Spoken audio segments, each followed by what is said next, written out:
Les Jeux Olympiques de Paris 2024 viennent de se fermer. Pourtant, pendant cette cérémonie et surtout au lancement, une porte terrible a tenté ou a été ouverte sur et contre la terre au travers des cérémonies d'ouverture et même dans la suite de ces Jeux Olympiques. Quelque chose de monstrueux, de dévastateur est sur le point, si nous ne prenons garde, de se déverser contre l'humanité tout entière. Je suis Mohamed Sanogo, serviteur du Dieu très haut, Dieu créateur des cieux et de la terre.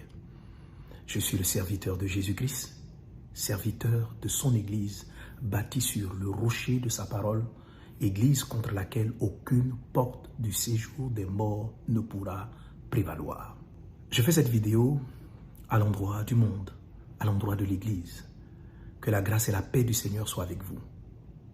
Jésus dit que chaque fois avant les grands événements tels que le déluge et même l'enlèvement, les hommes seront beaucoup distraits et ne vont pas prêter attention aux choses importantes et sérieuses jusqu'à ce que les calamités les surprennent à l'improviste. Alors, Église du Seigneur, sois attentive à ce message. Lève-toi, joue ton rôle de sel de la terre et de lumière du monde. Protège la terre, prêche la parole de Dieu, prépare-toi au retour de Jésus-Christ. Vraiment, que ce dont je vais parler avec toi ici puisse attirer profondément ton attention afin que tu puisses jouer pleinement ton rôle.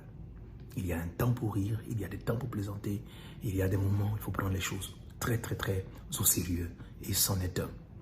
En effet, durant la cérémonie d'ouverture des Jeux Olympiques, l'Église, je dirais même le monde, a été choqué de voir et de comprendre comment et pourquoi on peut utiliser des choses de Dieu de manière si banale et blasphématoire. Ces choses qui ont été condamnées par le monde, par l'Église, et je veux bénir Dieu pour tous les serviteurs et servantes de Dieu qui se sont levés, qui ont condamné, c'est ce qu'il fallait faire.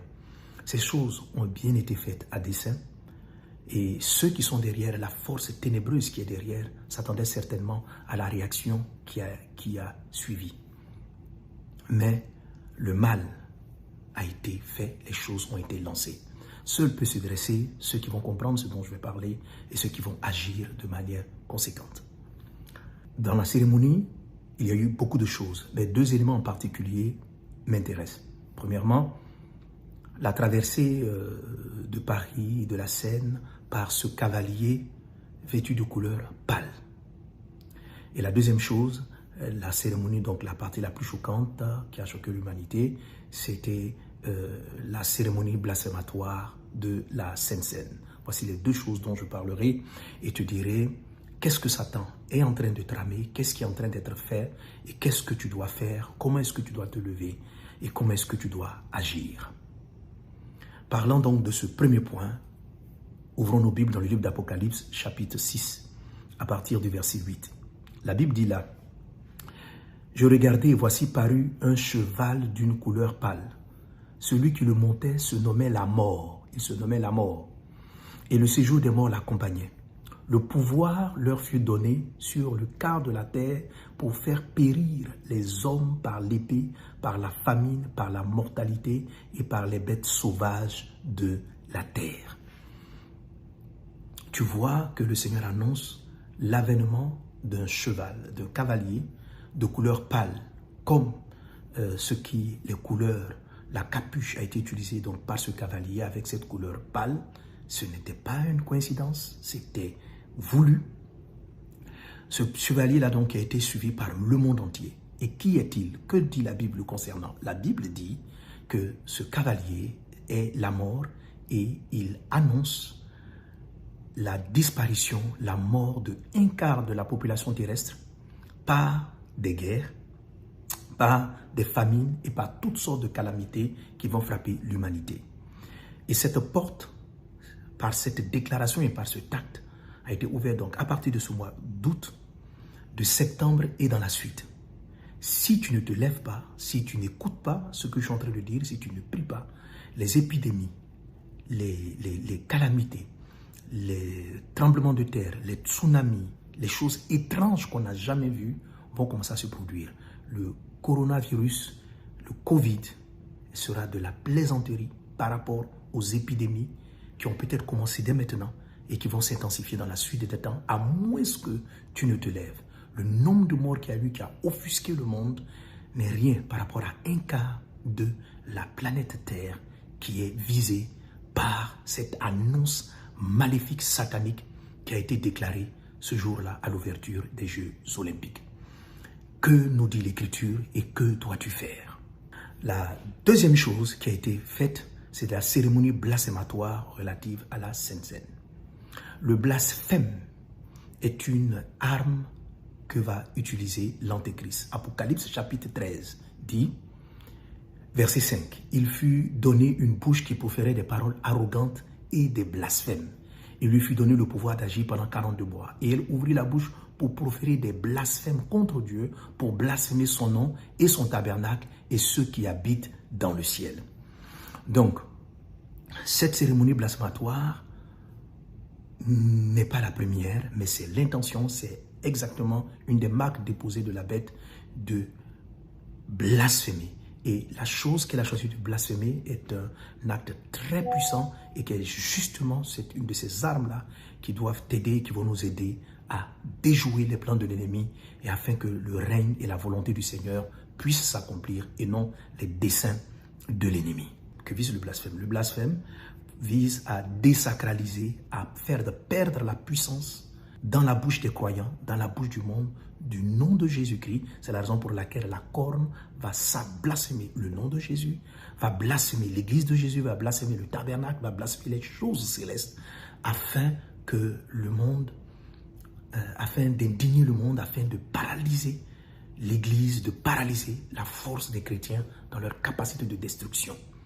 Donc, ces choses-là ont été annoncées, déclarées en cette cérémonie de lancement des Jeux Olympiques pour ouvrir dès cette année de 2024, quelque chose de très néfaste. Église de Jésus, écoute très bien, tu dois te lever. Donc, comme tout le monde, j'ai été donc offusqué par ce que j'ai vu au départ et l'Esprit du Seigneur m'a conduit dans sa présence. Il a dit, ne te précipite pas pour parler, mais comprends ce qui s'est passé et avertis mon peuple, avertis l'Église de ce qu'il doit faire et de comment est-ce qu'il doit mener cette phase du combat qui vient d'être ouverte. Alors, pour bien comprendre ce qui s'est passé et ce que toi tu dois faire et ce que nous devons faire, il faut comprendre d'abord le sens du prophétique. Et je parle ici de prophétique satanique. Tu te rendras compte dans le livre d'Apocalypse qu'il est parlé du dragon, du faux prophète et de la bête. C'est-à-dire que pour que l'Antéchrist se manifeste, il a besoin de faux prophètes, d'un faux prophète. Pourquoi cela? Tout ce qui se manifeste sur la planète Terre doit être dit. Pour que la lumière soit, pour que les choses que Dieu a créées se manifestent, Dieu a dit et les choses ont été. La vie de Jésus-Christ a été prophétisée, a été annoncée et les choses se sont produites selon les prophéties. Sa naissance, son mode de vie, etc. Sa mort à la croix, sa résurrection ont dû être prophétisées pour que cela se manifeste sur la terre. Cette règle prophétique qui permet la réalisation est tout aussi vraie pour le monde des ténèbres.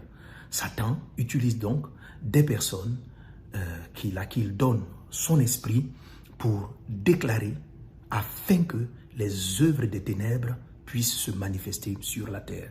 Ainsi, en Israël, du temps du roi Akab, du prophète Élie, il y avait des faux prophètes de Baal, d'Astarté, qui, de par leur déclaration et de par leur incantation, ont comme tenu en captivité toute une nation sous les démons de Baal et d'Astarté.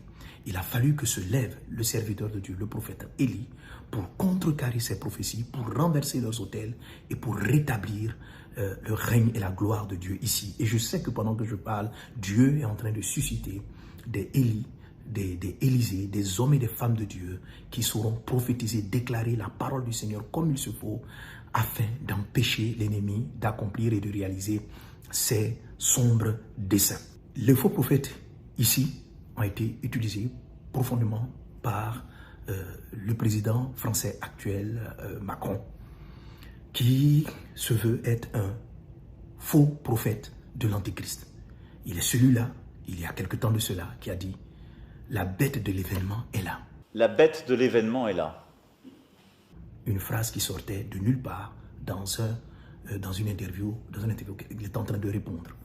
Il est simplement en train d'annoncer, de déclarer, afin que l'Antéchrist puisse pleinement se manifester, jouant un rôle de faux prophète. Il n'a pas seulement fait cela. En mettant dans la Constitution française la légalisation de l'avortement, un acte incompréhensible pour lequel j'ai déjà fait une vidéo d'avertissement. Il était ainsi en train de jouer un rôle, selon 2 Rois chapitre 3, de verser le sang des premiers-nés de manière massive. Un autre aspect qui permet la manifestation de puissance de ténèbres pour les faire sortir de l'abîme, c'est du sang. Et le sang, un des sangs les plus puissants, c'est le sang des premiers-nés. Jésus-Christ est le sang de Christ est le sang d'un premier-né. Alors, en quoi est-ce que l'avortement est lié à cela? Il faut savoir que généralement, ce sont les premières grossesses qu'on estime malvenues qui font l'objet d'avortement. Ce sont les plus nombreuses, en tout cas dans les cas d'avortement. Donc, légaliser, mettre cela dans la Constitution. D'abord, c'était déjà quelque chose qui n'était pas interdit en France, mais arriver à mettre cela dans la Constitution veut dire que la France constitutionnalise le fait de sacrifier les premiers-nés. Car pour nous, pour toi qui es chrétien, tu dois savoir qu'une femme enceinte transporte de la vie une personne. Le bébé dans son ventre, le fœtus dans ce ventre n'est pas juste une partie de son corps dont elle peut jouir à sa guise. Aucune partie de son corps ne peut être couvée pour donner un homme. Aucune partie. On peut t'enlever les yeux, on va les couvrir, ça ne va pas donner un homme.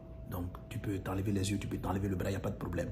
Mais ce qui est dans ton ventre lorsque tu es enceinte, si tu le mets dans une couveuse, si tu l'enlèves, tu le mets dans une couveuse, il va finir par donner un être vivant. Donc, pour nous, un fœtus n'est pas une partie de ton corps, n'est pas une partie du corps de la femme dont elle peut faire ce qu'elle veut. C'est une vie.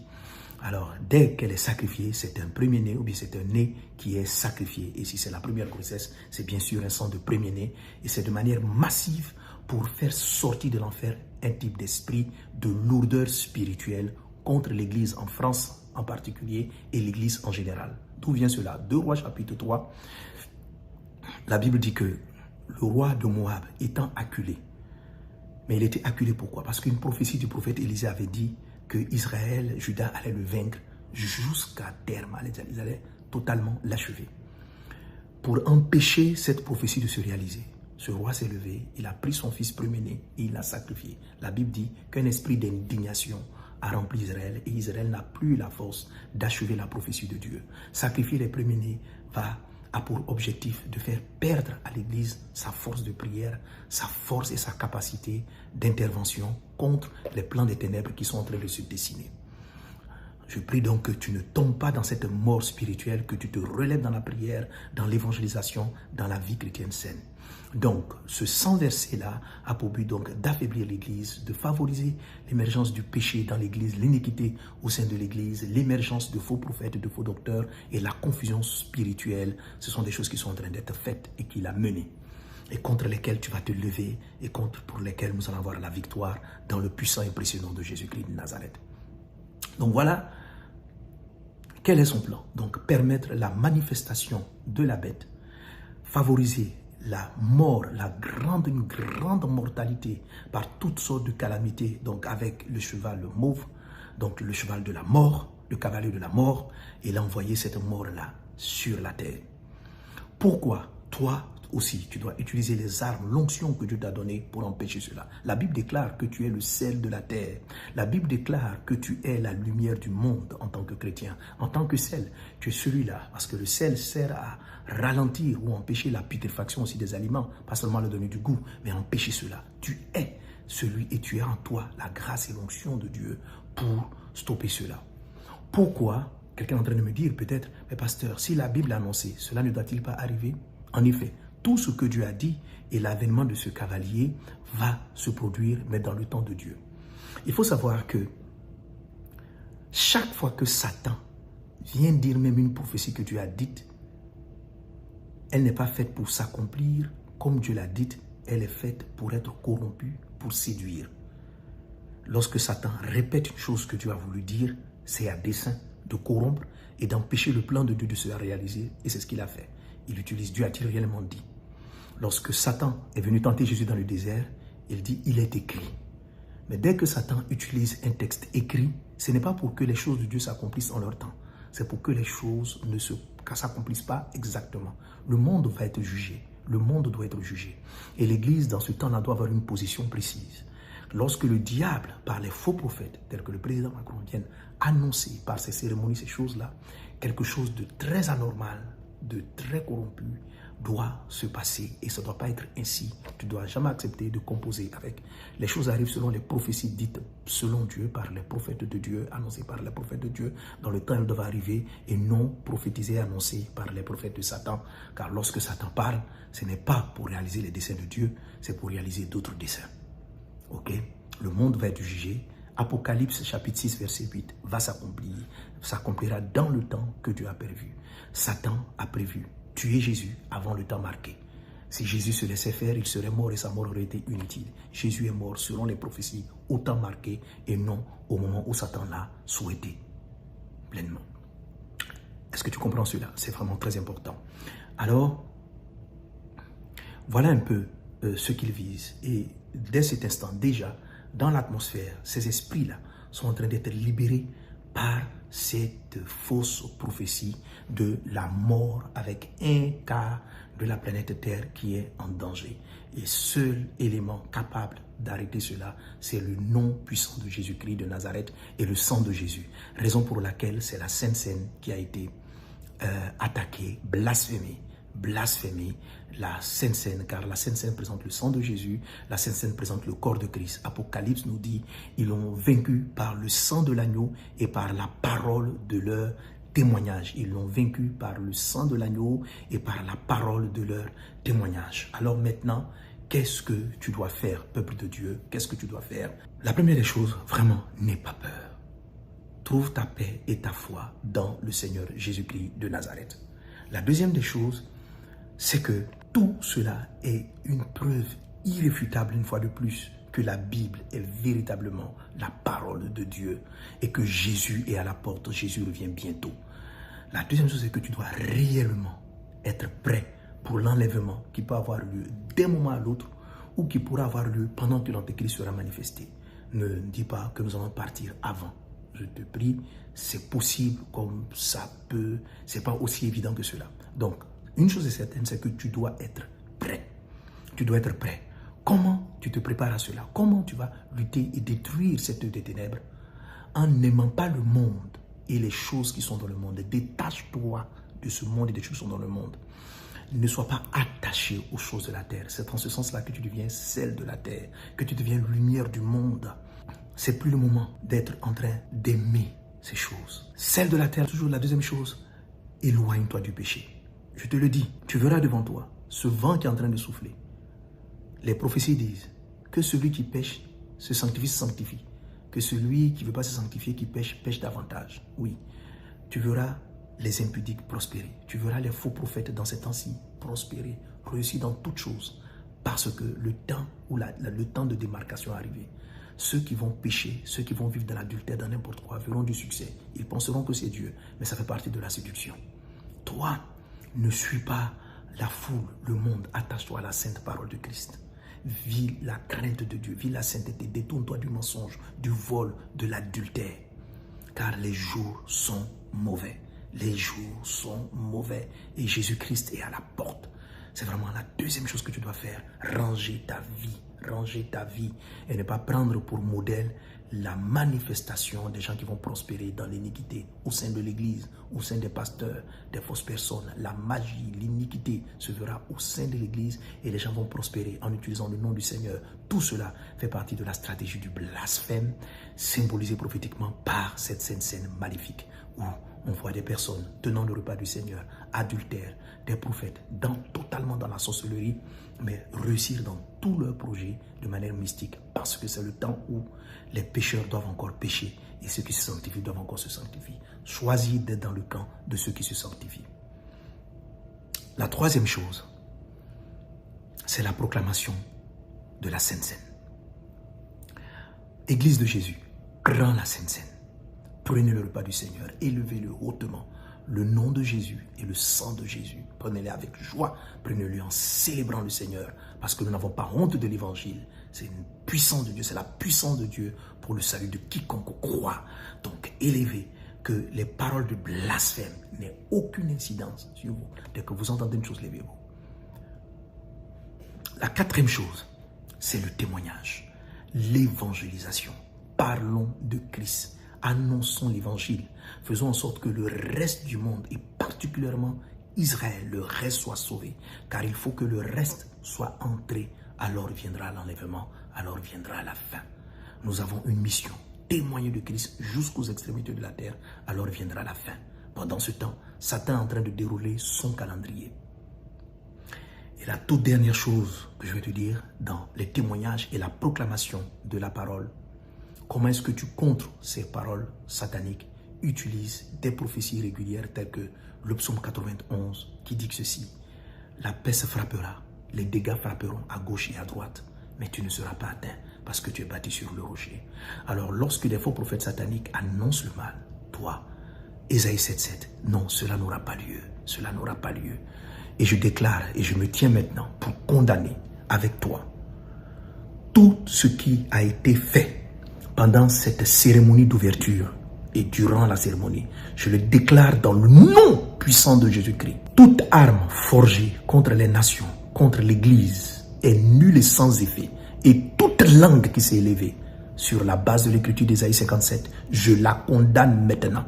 Faux prophète, j'arrête ta parole, je condamne ce que tu as fait. Je condamne ton annonce de la mort des quarts de la planète Terre. Je condamne cela dans le nom de Jésus. Et je déclare que l'évangile et la vie de Christ ira jusqu'aux extrémités, qu'il se lève des prophètes, des hommes et des femmes de Dieu, loin du sang de Jésus-Christ, de l'onction de Dieu, pour proclamer la parole de Dieu jusqu'aux extrémités de la terre.